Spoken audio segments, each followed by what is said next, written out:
Hello, welcome.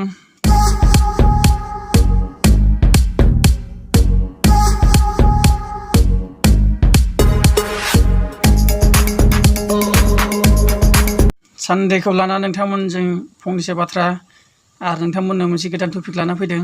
नोंथांमोना थाम्बनेलाव नुनानै मिथिबाय जानांगौ। दा आं गिबियाव बेखौनो बुंनो सानग्राया नोंथांमोना गोबाङानो आंनि भिडिअखौ नायो। बाखि बिथांमोना आंखौ जाय मोजां मोनदों साबस्क्राइबखौनो खालामना लादों। नाथाय बांसिनानो नायो नाथाय साबस्क्राइब खालामा। नोंथांमोना साबस्क्राइब खालामनानै ला आरो अल बेल आइकनखौ दाबायनानै ला आरो जायफोर साबस्क्राइब खालामना लाखादों नोंथांमोना साबस्क्राइब खालामनाय जाबाय। माब्रै होनोब्ला आं नोंथांमोननिफ्राय मदद लुगैयो आरो नोंथांमोनाबो आंखौ हेफाजाब होगोन। दिनै जों बर' हारिनि जानानै आंबो नोंथांमोननि सायाव गोबां आरोना आंनि लुगैनाया ओरैबायदि आरोना जेसेबां मानसियानो आंनि भिडिअखौ नायो आं बेसेबां मानसि नायो बेसेबांनो इन्टारेस्ट नाङो आरो बेसेबांनो खम नायो आं बेसेबांनो दुखु जायो। मानो होनब्ला जोंहा माने भिडिअ बानायनायाव एसे खस्थ' थायो आरोना। बियो ब्लाड जागासिनो एसे पावारा प्रब्लेम खालामगासिनो। बेसेबां नायो आं बेसेबांनो इन्टारेस्ट नाङो आरोना आरो बेसेबांनो खम नायो बेसेबांनो माने आं जों एफा खस्थ' खालामनाबो माथो भिउआनो मानो फैया बेफोरबायदि माने गोसोआव दुखु मोनो। आरो दासिमहालागै आंनो दाबो 7निफ्रायनो दावखोनो हायाखै। नोंथांमोना अनोब्ला 10K खौ खालामना होबाबो जथेस्थ'सै आंनि थाखाय। आरो आं नोंथांमोननि थाखाय बिदिनो आं मोजां लाबोनो सानगासिनो आरो फिउचाराव आं बेसेबांनो ग्र' जागोन आं बेसेबांनो नोंथांमोननिसिम हाइ लेभेलनि आरो हाइ एकदम नोंथांमोननो जि बुस्थुखौ नोंथांमोना मिथिया जि बुस्थु नुथावै बेफोरबायदि आं नोंथांमोननि थाखाय मोजां भिडिअ लाबोनो नाजागोन। आं बर'नि सायाव खालि मोजांखौनो लुगैयो। दा मेन टपिकआव फैनोसै नोंथांमोन। जायखिजाया नोंथांमोना भिडिअखौ मोजां मोनबा लाइकजों आरो साबस्क्राइब खालामलांबानो जाबाय आरो जायफोर गोदान फैदों नोंथांमोना प्लिज। दा आं मेन टपिकआव फैनोसै। मेन टपिकआ बेनो आरोना खिसावनाय बेमार जादों आरो दा नोंथांमोननो आं थाम्बनेलाव होखादों। माने पानिपुरि जानानै गोबां मानसियानो खिनाय बा खिसावनाय बेराम जादों होनना बुंदों। नोंथांमोन आंनि बे रावखौ नोंथांमोना जुदि मा सोरां लामायाव फाल्थुलै होननानै दासान। आंबो नोंथारगौयैनो आं भिडिअखौ लाना फैदों नोंथांमोननि थाखाय मिथिनानैसो लाना फैदों। जानला मोनला आं बिदि बुंग्रा मानसि नङा। नोंथांमोना जायफोर नायबाय थाग्रा नोंथांमोना मिथिगौ। माने पानिपुरि जानानै माने खिसावनाय बेराम जादों होनना बुंदों आरोना। दा बे थान्दा बोथोरबो जाबाय नालाय आरो बाराद्राय बानलु गोसा जायोबा उदैयाव माने एसे रिएक्सन जानो हागौ। दा गोलोम बोथोरनि जानाया एसे बेलेग। दा गोजां बोथोराव माने पानिपुरि जानाया एसे प्रब्लेम जानो हागौ। मानि थाखाय होनबा गोजांनायजों मानसिनि टेम्पारेचाराबो खम जानायजों मानसि माने बानलु बुस्थुआ रिएक्सन जायो। दा बेनो बे पानिपुरियाव मा लगायो बे बिदैयाथ' थिंख्लां बिदै आरो ओरै माबा मा होनो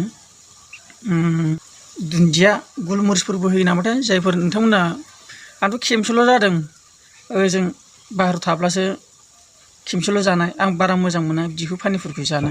नाथाय जोंनि बर'फ्रा गोबाङानो पानिपुरि जायो। नाथाय बारा जानांला बे थान्दा बोथोराव बांसिन मानसियानो माने जाबा जाना खिसावनाय जादों नोंथांमोना नै स्क्रिनाव नाय। आरो बेनो आरोना दा माने मोजां नङा बिदि पानिपुरि बाराद्राय जानायाबो। दा नोंथांमोननो खोन्थाबाय नोंथांमोना जायो नोंथांमोननि गोसोसै खिन्थु बेमार जादों होननानै नोंथांमोननो खोन्थादों आरो आं दा आरो आंबो मिथिनानैसो नोंथांमोननो खोन्थाखादों। दा मोनसे इन्टारनेसनेलनि मोनसे नटिस नैबे नेक्स्ट भिडिअनि गेजेरजों आं दा नोंथांमोननो खोन्थानो सानबाय नैबे 5Gखौ लानानै। जोंनि इण्डियाआवथ' 5Gआ बेन जाबाय नाथाय दासिमबो फेसबुक इउटुब मानिबो एसे एनैया दासिमबो फैगासिनो दं। नाथाय दासिमबो बेन खालामथारदों होनना बुंदों हय बेन जाजोबथाराखै। खिन्थु मोनसे बाथ्रा आरो चाइनानि जेसेबांनाखि लाइन लिंक दंमोन बेखौ फुरा क्ल'ज खालामबाय आरो खालामनाया। दा मोनसे बाथ्रा बेनो प्ले स्ट'राव गैया नाथाय एपिके नोंथांमोना डाउनलड खालामबा 5Gखौ दासिमबो गेलेनो हागोन। आरो करिया ना मा होनदों बेजों दा आरो इण्डिया सरकारजोंसो सावरायगासिनो दं होनदों माने रिटार्न फैफिननो हागौ जाहैदों 5Gआ। दा नेक्स्ट बोसोराव फैनो हागौ खोमा 2021आव। दा नोंथांमोना बयबो 5G गेलेनो मोनो गोबां मानसियानो बहुद गोदाव सोराव मोननानै दं जानांगौ। गोबां मानसियानो बहुद इन्टारेस्ट नाङोमोन 5Gखौ। नाथाय बेनो आरो बेसेबांनाखि जोंनि बर'नि गेजेराव फरायसा दङ नोंथांमोना फरायनायाव बांसिन गोसो होयो नालाय बिथांमोना 5Gनि मोनसे लन्च खालामदों। नाथाय बिथांमोना नोंथांमोननि सायावनो फैसा खामायनानै जागासिनो। नाथाय जायफोराबो 5G गेलेनानै सोरबा इउटुब चेनेल खुलिदों बेफोरबायदियाबो इनकामाव जागासिनो। नाथाय बांसिन बेखारैनो खायसे सानसे गाहाम 5Gनि गेलेना थायो। नाथाय नोंथांमोना बिदि जानाङा। गेलेब्लाबो गावनि टाइमखौ सान आरो गावनि समजों थां आरो गावनि समखौनो नागिर। दा बेनो आरो दा नोंथांमोना बेखौनो नटिस मिथिहोदों जिखुनु जोंनि इण्डियाआव फैफिनगोन आरोना नोंथांमोना नैबे माबा नायबानो जाबाय आरो नोंथांमोना नै खोन्थायो बेयाव हिन्दीनि होनाय दङ जानकारी के मुताबिक 5G मोबाइल की पेरेंट साउथ कोरियन कंपनी पिछले कुछ हफ्ते से ग्लोबल क्लाउड सर्विस प्रोवाइडर्स के साथ बातचीत कर रही है।